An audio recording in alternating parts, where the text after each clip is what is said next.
Si se grafican las medidas de presión y volumen de un gas real a diferentes temperaturas, se obtiene un conjunto de isotermas como las mostradas en la figura. Consideremos un gas real confinado en un recipiente, a una temperatura T1, y volumen V1. Al aumentar la presión sobre el sistema, el volumen disminuye lentamente desde V1 hasta V2.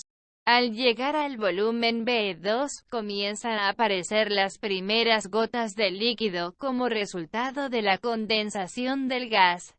El segmento lineal que conecta los volúmenes V2 y V3 corresponde al proceso de condensación, el cual ocurre a presión constante, siendo el valor de presión igual al de la presión de vapor de equilibrio del líquido a la temperatura T1.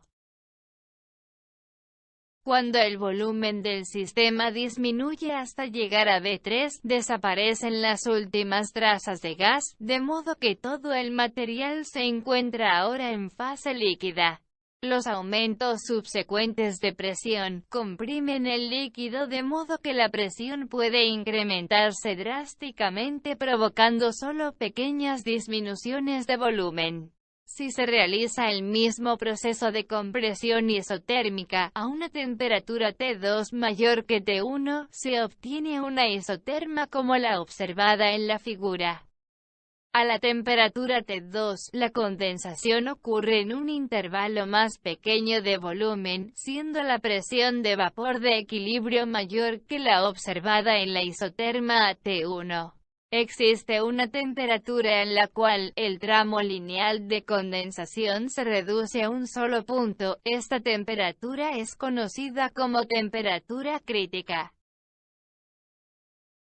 A temperaturas mayores a la temperatura crítica, la isoterma T4 se asimila a la de un gas ideal. Además, no es posible licuar el gas por más que se aumente la presión sobre el sistema. De hecho, la temperatura crítica es aquella temperatura por encima de la cual es imposible licuar el gas por más que se incremente la presión sobre el sistema.